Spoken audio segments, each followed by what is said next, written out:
Joint venture করো, আর যাই করো তোমার ছবি চলবে না। এই গুপি বলা হয় না, যারা গুপি দাদা, যারা 60 জন নিয়ে ছবি করেন, তার ছবি কী কোয়ালিটি হয়, আবার সেগুলো কেউ প্রশ্ন করছিল তো। এখন প্রথম আমরা যেটা দরকার সেটা হচ্ছে লোকে যাতে দেখতে পারে সেরকম কতগুলো জায়গা করে দেয়া, বিলাসের জায়গা নয়। কেন যাবে আমাদের মেকআপ ভ্যানগুলো? কিসের মেকআপ ভ্যান? তোমার ছবি চারপাশে বিক্রি হয় না তো 10 টাকা মেকআপ ভ্যান? তা প্রসেনজিৎ চট্টোপাধ্যায়ের সঙ্গেও তো কথা বলতে পারেন, উনি তো একদম সিনেমা প্রেমী মানুষ। কিন্তু তার জ্ঞানটা নেই। বাংলা চলচ্চিত্র বাঁচবে কি বাঁচবে না সেইখানে দাঁড়িয়ে আছে বাংলা চলচ্চিত্র। আজকে যখন অপরাজিত শুটিং করলো তখন আমার অফিসে ছিল 8-10 দিন হয়েছিল। অপরাজিত কোন পোর্শনে শুটিং হয়েছিল ছবি? বাড়ির ভেতরে পোর্শন। আমি চেষ্টা করেছিলাম father of Indian cinema Hiralal Sen কেন হবে না, কেন দাদা সাহেব ফালকে হবে, কেন আপনারা তো জানেন না যে উনি আলিবাবা 40 করেছিলেন। নেতাজি সুভাষচন্দ্র তখন তো নেতাজি হননি। উনি যখন কলকাতা এলেন, কলকাতায় এসে কিছুদিনের মধ্যেই উনি আমাদের স্টুডিও এসেছিলেন।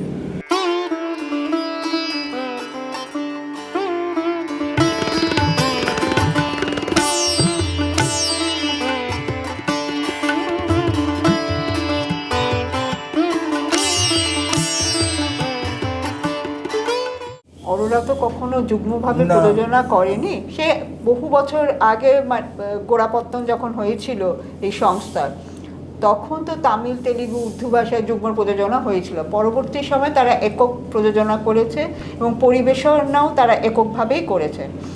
তা 13 ফেব্রুয়ারি মুক্তি পেয়েছে পরিচালক রঞ্জন ঘোষের অদম্য। সেখানে ওনারও প্রোডাকশন হাউস ছিল কাইনোটোস্কোপ ফিল্মস। পাশাপাশি সহ প্রযোজক হিসেবে আপনি ছিলেন অরোরা ফিল্ম কর্পোরেশন, আর মিস্টার বজরংলাল আগরওয়ালের ছিল চ্যানেল বি এন্টারটেনমেন্ট। তা সেক্ষেত্রে আপনার অভিজ্ঞতাটা কেমন হলো এই যৌথ প্রযোজনায়? আপনি তো একটা উদ্যোগ নিয়েছিলেন। অভিজ্ঞতাটা কেমন হলো বলতে আমার যেটা মনে হয়, সিনেমাটি তো যারাই দেখেছেন বহু প্রশংসিত হয়েছে, খুব ভালো ছবি। এখন রঞ্জন যে ছবিটা করেছিল অদম্য, তার প্রথম দিকের শুটিংটা অত্যন্ত মানে ভীষণ কষ্ট করেছিল ওরা। যদি 6 জনও বলে না, সেটা তো গুপি শুট হয়েছে যেভাবে ওরা কাজ করে। শুট নয়, আমাদের কোনো বাবুরা এখান থেকে যেতেন না। ওরা যেখানে শুটিং করেছেন প্রাণ ভয় যেতেন না, যেখানে ওরা গিয়ে শুটিং করেছে। আর যেসব বলে না এই যে গুপি ব্যাপার যেটা বলে, সেই গুপি ব্যাপারটা করে জেনারেলি অনেক চোখে তার আশা আছে। সে কলকাতা শহরে যখন আসে, আমি যে বলছিলাম না বাইরের মফস্বলের ছেলেরা করে, বেশিরভাগ কিন্তু তারা এই সম্বন্ধে জ্ঞানী, চলচ্চিত্র ক্রাফটটা তারা জানে।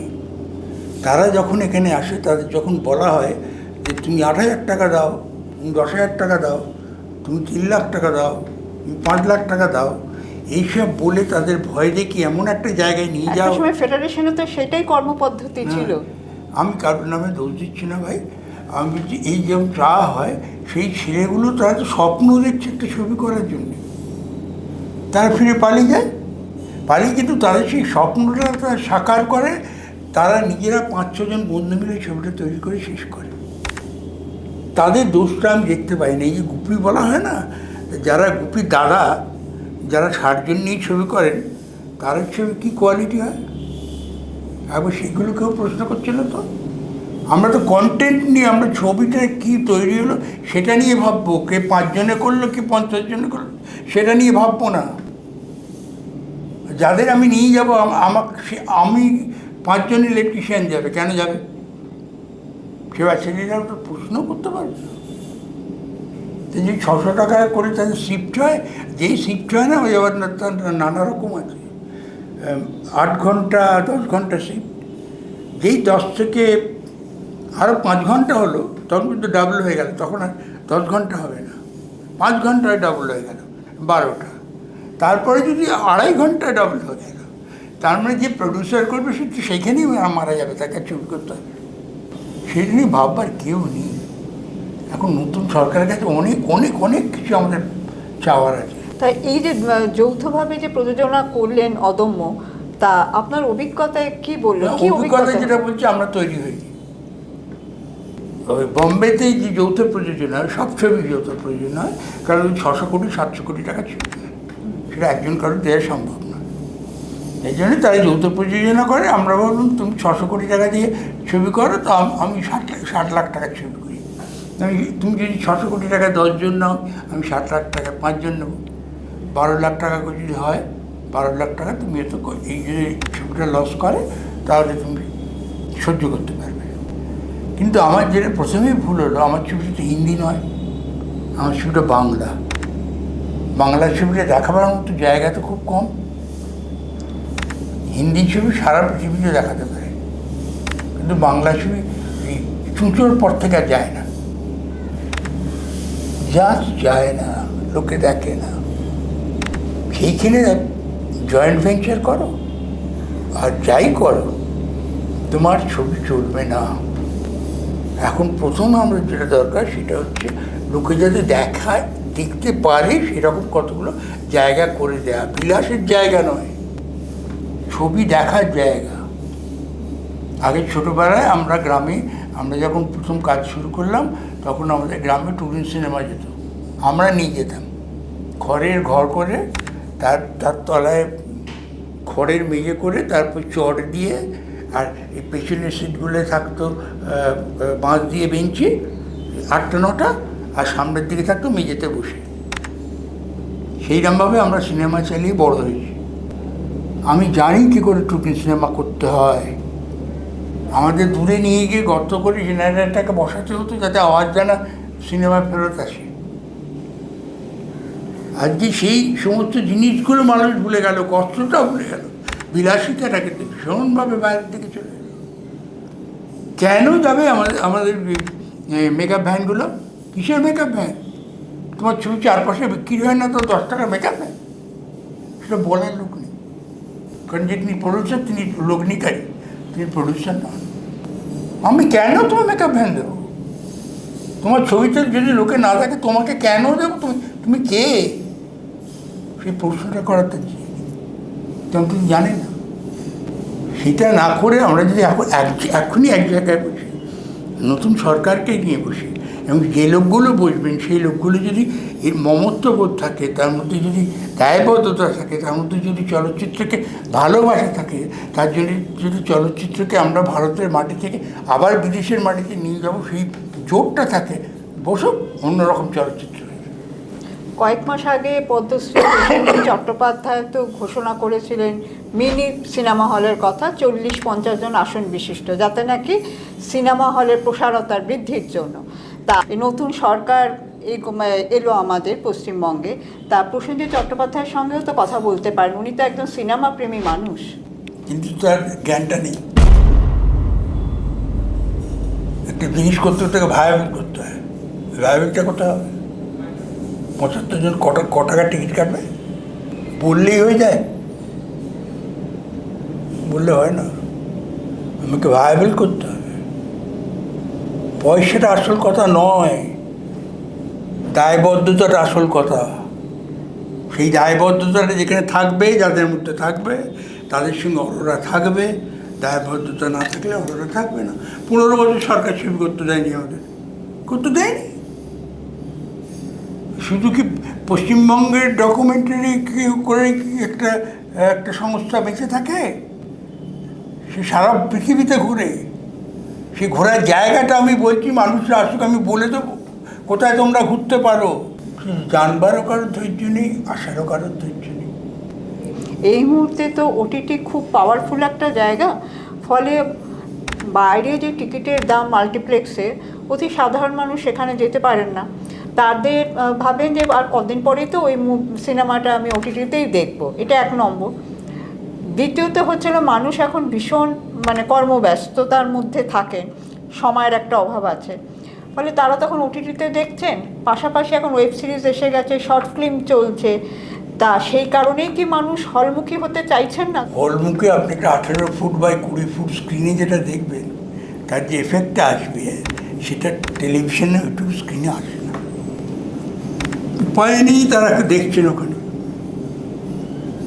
আপনি চলচ্চিত্রগুলো করুন, মিনিমাম 18x স্ক্রিন করুন। আপনারা একটু শান্ত বসার জায়গা দিন। আমি যে এই রাধা সিনেমা আছে না টালিগঞ্জে, রাধা সিনেমার মতো সিনেমা করুন, ছোট ছোট সিনেমা করুন। এত টাকা দিয়ে এত কিছু করার দরকার নেই আমাদের, কারণ আমাদের এখন বেঁচে থাকার সমস্যা হয়ে গেছে। বাংলা চলচ্চিত্র বাঁচবে কি বাঁচবে না সেইখানে দাঁড়িয়ে আছে বাংলা চলচ্চিত্র। তাহলে বাংলা চলচ্চিত্রের ভবিষ্যৎ কি মনে করছেন এই সময় দাঁড়িয়ে? ঠিক মতো সাজাতে পারলে আবার হবে। আমার নতুন সরকারের কাছে অনেক আশা, তারা আমাদের সাহায্য করবেন, কিন্তু তারা দয়া করে খবরদারি করবেন না, তাহলে কিন্তু আমরা আবার সেই আগের জায়গায় পৌঁছে যাব। তারা সাহায্য করুন, নিশ্চয়ই আমরা চাইবো সাহায্য, প্রশাসনের কাছে আমরা চাইবো সাহায্য। তার মানে টলিউড যাতে অরাজনৈতিক থাকে সেটাই একদম আপনি চাইছেন। অরাজনৈতিক হতে হবে, কারণ এটা ক্রিয়েটিভিটিটা মানুষকে রাজনীতি থেকে অনেক দূরে সরিয়ে দেয়। আমি মানসিকভাবে অন্য একটা ধর্মের লোক হতে পারি, আমি মানসিকভাবে অন্য একটা রাজনৈতিক দলের লোক হতে পারি, আমার সেটা দর্শক বিচার করবে। জানি না এতে আমার চিন্তাধারাগুলো এখনকার যারা আছেন তাদের সে মিলবে কিনা, কিন্তু যারা নতুন প্রজন্ম তারা কিন্তু চাইছে একটা নতুন কিছু আসুক, তারা আনবেই। আমি আপনাকে বলে দিলাম, আনবেই তারা। দেখুন, ভালো কন্টেন্ট নিয়ে ছবি করতেন হচ্ছিল অনিক দত্ত, উনি চলে গেলেন। ওনার আকস্মিক মৃত্যুতে আমরাও হতভাগ, এটা তো আমরা আশাই করিনি। ওনার মতো একজন মেধাবী পরিচালক, যিনি বাংলা চলচ্চিত্রে একটা অন্য ধারা উনি দেখিয়ে গেছেন, কিন্তু ওনার ছবিও কিন্তু নন্দনে রিলিজ হতো না। আজকে ওনার রেট্রোস্পেক্টিভ হচ্ছে 3 দিন ব্যাপী, আপনিও সেখানে গেছিলেন। এটা কি ওনার প্রাপ্য ছিল? আমি সেখানে তো বলছি, রাজনীতির লোকদের কী দরকার এর মধ্যে আসার। আজকে যখন অপরাজিত শুটিং করলো তখন আমার অফিসে ছিল, অনেকটা এসেছিলেন, সে অভিজ্ঞতার কথা বলুন। অনুভব কাছে কিন্তু আমার খুব বন্ধু ছিলেন ভদ্রলোক, আমি কিন্তু একটাও পয়সা নিই। তার আগে যারাই ফিল্ম সম্বন্ধে কিছু করতে আসেন আমার কাছে, ঋত্বিকবাবু ছবি করলেন, ঋত্বিকবাবুর ছবিতে আমাদের ক্যামেরা নিলেন, কারণ ঋত্বিকবাবু আমাদের ক্যামেরায় শুটিং করেছিলেন। সেই ক্যামেরার জন্য আমি কিন্তু কোনো ভাড়া নিইনি। আর অপরাজিত ছবির জন্য যখন অনিকদা গেলেন, সেই সময়ের কথাটা একটু বলুন আর কি। অনিকবাবু কী বলবো, একটা সম্ভ্রান্ত মানুষ যা হয় অনিকবাবু তাই, কিন্তু ওর একটা ছিল, ওর মেজাজটা হঠাৎ সবাইকার সঙ্গে হতো না। আমি শুটিংয়ের সময় দেখেছি, আমি অফিসে কাজ করছি, পাশে অফিসের ভেতরে শুটিং হচ্ছে, অনিকবাবু খুব জোর উত্তেজিত হয়ে চেঁচাচ্ছেন স্ক্রিনের সামনে থেকে। তখন তো স্ক্রিনের সামনে বসে এরা ডিজিটাল হওয়ার পর থেকে, তা আমি ঠিক অনিকবাবুকে বলুন, আপনি এত চেঁচাচ্ছেন কেন, ওই আর্টিস্ট তো ভয় পেয়ে যাবে। এই ধরনের কথাগুলো আমরা বলতে পারতাম কেন, আমরা খুব কাছাকাছি থাকতাম, এবং মানসিকভাবে কোথাও একটা আমাদের মধ্যে দূরত্বটা কম ছিল। আচ্ছা, অনিকদার সাথে। হ্যাঁ, এবং তারপর ধরুন শুধু উনি নয়, আপনার কতদিন শুটিং হয়েছিল? 8-10 দিন হয়েছিল। কোন পোর্শনে শুটিং হয়েছিল ছবি? যেটা বাড়ির ভেতরের পোর্শন, অফিসের পোর্শন, যেটা ঋতুকমল বা এই ঋতুকমল ছেলেটাও খুব ভালো, খুব ভালো ছেলে। মানুষের সঙ্গে একটু কথা বললে বুঝে যায়, তো খুব ভালো ছিল। আজকে আপনি মনে করেন যে অনিকদার মতো একজন পরিচালক চলে যাওয়া এইভাবে বাংলা চলচ্চিত্রের বিরাট ক্ষতি? নিশ্চয়ই ক্ষতি, নিশ্চয়ই ক্ষতি, কারণ যে চলচ্চিত্রটাকে চলচ্চিত্র ভাবত, খুবই ক্ষতি।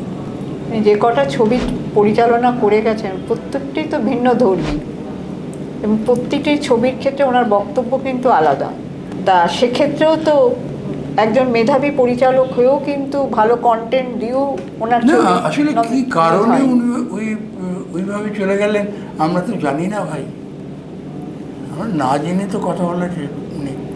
শুধুমাত্র চলচ্চিত্র নয়, কারণ তার আগে কিছুদিন আগেই তো আলোচনায় বসছিলেন ওরা অপরাজিত পার্ট 2 করবেন বলে। একদমই তাই। সেইটাই শুধুমাত্র চলচ্চিত্র। সেই সময় কি আপনার সঙ্গে যোগাযোগ করেছিল যে অপরাজিত পার্ট 2 করতে চাই? আমাদের যোগাযোগটা রেখে যায় কিন্তু সকলের, আপনি তো খুব কাছ থেকে অনেকটাকে দেখেছেন, মানুষ হিসেবে কি বলবেন? খুব ভালো, খুব ভালো মানুষ। স্পষ্ট বক্তা ছিলেন। হ্যাঁ, ইংলিশ বক্তা আমাকে তো দেখছেনি, আমরা যেটা আমার সত্যি মনে হবে বলবো। অরোরা যখন প্রতিষ্ঠিত হলো আপনার পিতামহ অনাদি বসুর হাত ধরে, তখন তো কোম্পানির নাম অন্য ছিল, ম্যাজিক অ্যান্ড থিয়েটিক্যাল কোম্পানি। এই সময় এই চলচ্চিত্র ব্যবসায় আসার পেছনে ওনার কি কারণ ছিল? আপনাদের পারিবারিক কি ব্যবসা ছিল আগে? উনি যে প্রত্যেক একজন সাকসেসফুল মানুষের পেছনে একজন মহিলা থাকেন, তিনি হচ্ছেন আমার ঠাকুমা প্রফুল্ল নলিনী বোস। 11 বছর বয়সে হাওড়া থেকে নৌকো করে এসেছিলেন, হাওড়ার মেয়ে ছিলেন, নৌকো করে এসে যে আমাদের বাড়িতে উঠেছিলেন, চারপাই করে নিয়ে আসা হয়েছিল। আমার ঠাকুমাই আমাকে বলতেন, চারপাই করে এসেছিল বরারে 11 আর 16 বছর, এসে আমাদের বাড়িতে ঢুকেছিলেন কাশ্মীর ঘাস ছেড়ে, তারপরে আর কোনোদিন ফেরত যান। ওই বাড়িতে আসার পর যেটা হয়েছিল, উনি দেখেছিলেন দাদুর অনেক ভাই ছিল, দাদু ছিলেন 9 ভাই, এবং দাদুর বাবার একটি বিয়ে করেছিলেন, তার 3 জন ছেলে মেয়ে ছিল। আমার ঠাকুমা বৃত্তি পরীক্ষা 3 বার ফার্স্ট হয়েছিলেন তখনকার দিনে, এবং উনি কবিতা লিখতেন।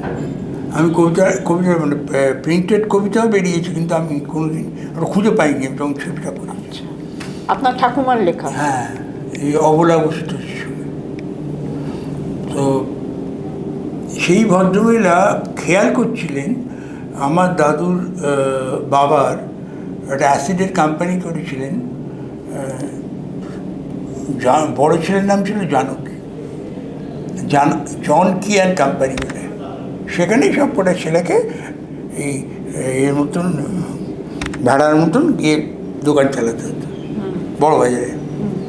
নিজে বলেছিলেন যে তখন থেকে ভেবে নিয়েছিলেন যে একে বার করে আনতে হবে, কারণ দাদুর মধ্যখানে ক্রিয়েটিভিটি ছিল। বার করে নিয়ে এসে এর বন্ধু কারা হলো দেবী ঘোষ, যিনি ক্যামেরা চালাতেন, চারু ঘোষ, যিনি ম্যাজিক চালাতেন। এরা তখন ঠিক করলেন যে এরকম একটা ব্যবসা করো, খানিকটা নাচ, খানিকটা সিনেমা দেখানো, খানিকটা ম্যাজিক দেখানো। এইভাবে শুরু হতো। যেখানে যেখানে কারো বিবাহ বাড়ি, কারো ম্যারাপ দেখে সেখানে কি বলতো, করবে এটা দেখবেন? হ্যাঁ, কেন দেখবেন? তখনকার দিনটা অন্যরকম ছিল, ব্যবসাটা চলছিল। দেবী ঘোষ ছিলেন একটু বোহেমিয়ান টাইপের মতন, উনি সব জায়গায় ছবি তুলে বেড়াতেন। দেবী ঘোষ হঠাৎ দেবী ঘোষ ফানিক সাথে কোথায় গেল সব খুঁজে, দেবী কোথায় চলে গেল, মানে সবাই আমাদের এতে থাকে। পরে জানা গেল ভাগলপুরে রাজার মেয়ের বিয়ে ছবি তুলে চলে গেল। তো সেখান থেকে ধরে নিয়ে এলো। ধরে নিয়ে আসার পর 14-15 সাল এলো, তখন প্রথম বিশ্বযুদ্ধের একটা ওয়ার্ল্ড টেন্ডার করেছিল ছবি করার জন্যে, ফর দ্য ইন্ডিয়ান সোলজার্স, ওর এন্টারটেনমেন্টের জন্যে। তা সেইটা ওরা পেল। আচ্ছা, ভারতবর্ষে প্রথম তথ্যচিত্র, একক তথ্যচিত্র নির্মাতা কি আপনার দাদু ছিলেন? অনাদিনাথ বসু, যে মানে সুরেন্দ্রনাথ বন্দ্যোপাধ্যায় যে মিছিল করেছিলেন, ওই গল্পটা যদি একটু ছোট করে বলেন। না, তখন এও ছবি তুলেছিলেন, কিন্তু হিরালাল সেন। কিন্তু হিরালাল সেনের ছবিগুলো আমাদের যদি না পড়ে যেত বা হিরালাল সেন না পড়ে যেত, তাহলে যা ভারতের একটা তো ব্যবসায়িক সম্পর্ক ছিল হিরালাল সেনের সঙ্গে। তখনকার দিনে তো খুব কম মানুষ কাজ করতো না, সেই জন্য। মানে একজন যিনি ভিডিও করেন, ও ভিডিও করে, আমি ভিডিও করি, দুজনের সঙ্গে যোগাযোগ থাকবে, সেরকম ছিল। আর তখন আর একটা জিনিস ছিল, হিরালাল সেনের বাবা প্রচণ্ড ধনী ছিলেন। উনি থাকতেন থিয়েটার রোডে। উনি যখন কোর্টে যেতেন তখন ওর 19টা ঘোড়ার গাড়ি কিনে নিয়ে যেত।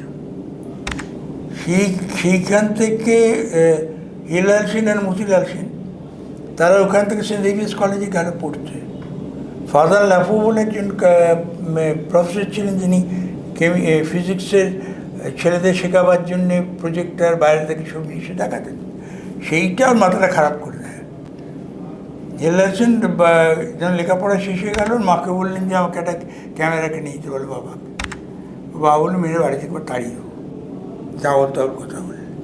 তো নাসর বান্ধা একটা ক্যামেরা এলো স্টিভেনসন কোম্পানি ক্যামেরা বিক্রি করতে হলো কলোনিয়াল স্টেট ইন্ডিয়ায়। সেখানে অমর দত্তর আলিবাবা 40 নাটক হচ্ছিল। এই যে নাটকের পুরো ছবি তুললেন হেলাল সেন, টেস্ট ছবি তুললেন, তখন তো হাতে গোড়ানো ক্যামেরা।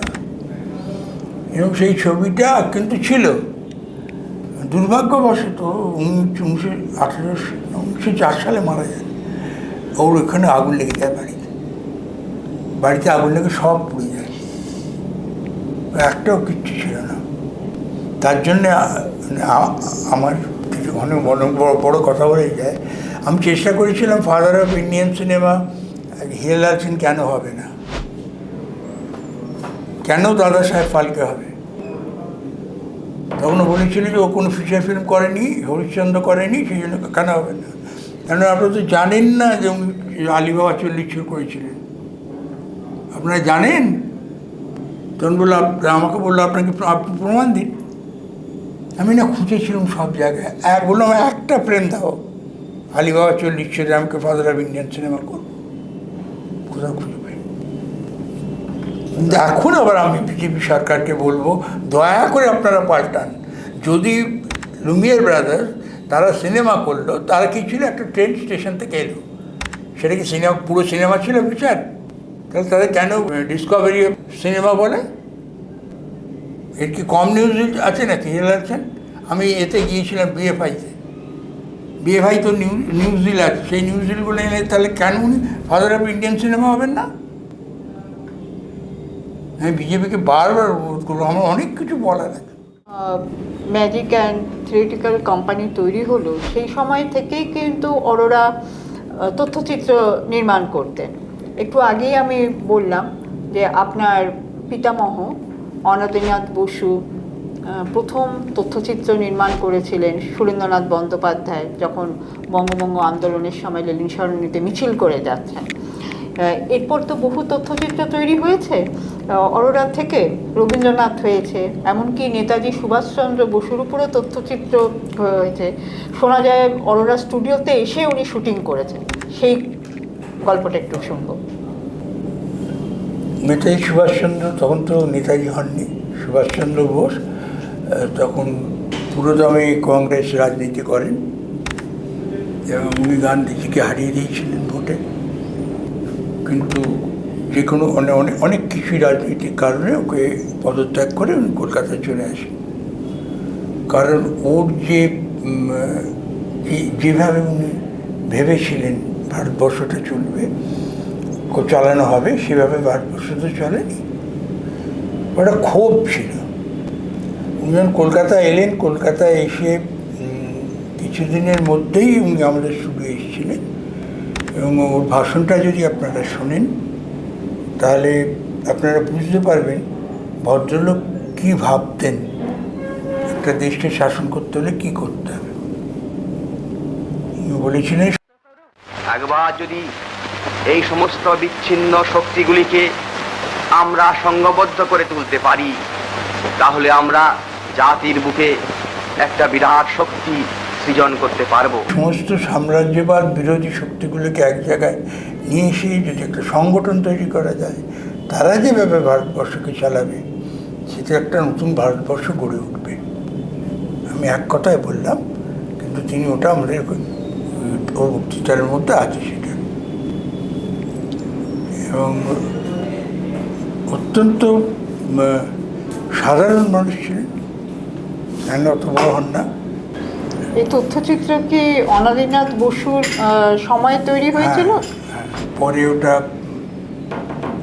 রাখা ছিল। পরে একটা যখন নেতাজি সুভাষচন্দ্র বসু অন্তর্ধানে গেলেন, তখন তার জন্মদিন পালন হয়েছিল এখানে, তার সঙ্গে ওটা লাগানো হয়েছিল ছবিটা। ওটার নাম ছিল জয়তু নেতাজি। জয়যাত্রা ছিল 1947 সালে, যেদিন আমরা স্বাধীন হলাম, সেই দিন কলকাতা কীভাবে সেলিব্রেট করেছিল ওরা। রাজভবনের গেট ভেঙে দিয়েছিল। রাজভবনের সব থেকে মজার ব্যাপার শুনে আমাদের ক্যামেরাম্যানরা গেছে, তখনও তো সাহেব গার্ডরা তো যায়নি, সাহেব গার্ডরা সবসময় ক্যামেরাটাকে আটকে দিচ্ছে, ক্যামেরার সামনে এসে দাঁড়িয়ে পড়ছে। তখন রাজাগোপালাচারী অ্যাজ গভর্নর করছেন, তখন তো গভর্নর না, তখন তো প্রাইম মিনিস্টার ওর ট্রেকিং করছেন, ওর এই সাহেব এইগুলো ক্যামেরার সামনে দাঁড়িয়ে আছে। এবং আর একটা সব থেকে যেটা ব্যাপার ছিল সেটা হচ্ছে আমাদের এত উৎসাহী হয়ে গিয়েছিল ভারতীয়রা, বাঙালি ভারতীয়রা, যা এই ছিল কাপ ডিশ টিপ সব রাখা ছিল, সমস্ত নিয়ে বাড়ি চলে গেছে। ওখানেই প্যারেড হয়েছিল ওর মাঠটায়, পুরো ছবিটা তোলা আছে আমাদের কাছে। আকাশবাণী থেকে তখন অন্য ভাষায় কথা বলা আরম্ভ হলো। এবং সব থেকে যেটা ছিল, আমাদের স্টুডিওটা ছিল মানিকতলায়, বাগবাড়ির ভেতর, একদম সংখ্যালঘু প্রধানের জায়গা। 14 তারিখে রাত্রিবেলা অবধি রক্তক্ষয়ী রাইট হয়েছে, কিন্তু 15 তারিখে সকালবেলা সেই লোকগুলোর সঙ্গেই হ্যান্ডশেক করতে হয়েছে আমাদের লোকদের। ওগুলো হ্যান্ডশেক করতে করতে সব হাতের চামড়া উঠে গেছিল, কিন্তু সেই 14 তারিখেই সেই লোকটা ছুটি নিয়ে দাঁড়িয়েছিল অন্য লোকটাকে মারবে বলে। আমাদের সবসময় পুলিশ এসকর্ট নিয়ে ছুটি যেতে হতো। আচ্ছা, ম্যাজিক অ্যান্ড থিয়েটারক্যাল কোম্পানি প্রথমে অরোরার নাম ছিল, পরবর্তী সময় অরোরা সিনেমা কোম্পানি, তারপরে আবার এলো অরোরা ফিল্ম কর্পোরেশন। অরোরা নামটা কেন? অরোরা নামটা হচ্ছে যে বলিয়ারিস হয়, সন্ধেবেলায় নরওয়েতে আকাশটা নানা রঙের রং হয়ে যায়, এটা তো চলচ্চিত্রের ব্যবসা, চলচ্চিত্র নানা রঙের ব্যবসা, সেইটার সঙ্গে অনুকরণে অরোরা নামটা হচ্ছিল। আমাদের বানানটা অন্য, AURORA নয়। কারণ অনেকে শুনলে ভাবে, যারা জানে না বা চলচ্চিত্রের সাথে যুক্ত নয়, তারা ভাবে অবাঙালি প্রতিষ্ঠান, পাঞ্জাবি প্রতিষ্ঠান ভাবে। তাতে আমার খানিকটা সুবিধে হয়, সেটা হচ্ছে এমনি বাঙালিদের তো ডাকে না বাঙালিরা, কিন্তু এই অরোরা নামটা থেকে আমার ডাকে। অরোরার জন্মলগ্ন থেকেই কিন্তু তথ্যচিত্র তৈরি হয়েছে এবং নির্বাক যুগে প্রচুর নির্বাক ছবি তৈরি হয়েছে। ভারতবর্ষের শেষ নির্বাক ছবি প্রযোজনা করেছিল অরোরা, ছবির নাম ছিল নিয়তি। এরপরে শিশুদের উপরও ছবি অরোরা তৈরি করে প্রথম জাতীয় পুরস্কার পায়। 1952 সালে জাতীয় পুরস্কার চালু হলো, আর প্রথম বর্ষে জাতীয় পুরস্কারে শ্রেষ্ঠ শিশু চলচ্চিত্র ছবি হিসেবে খেলাঘর মনোনীত হয়। এরপর তো প্রচুর ছবি তৈরি হয়েছে অরোরার থেকে, অরোরার প্রযোজনায়। রাজা রামমোহন হয়েছে, সেখানে ছবির টিকিট প্রমোদ কর মুক্ত ছিল। এবং সব থেকে যেটা আমার আশ্চর্য লাগে সেটা হচ্ছে আমার বাবা অজিত বসু, ছবি দুটো বাণিজ্যিকভাবে সফল হয়েছিল। উনি যে কটা ছবি করেছেন সে কটা ছবি বাণিজ্যিকভাবে সফল।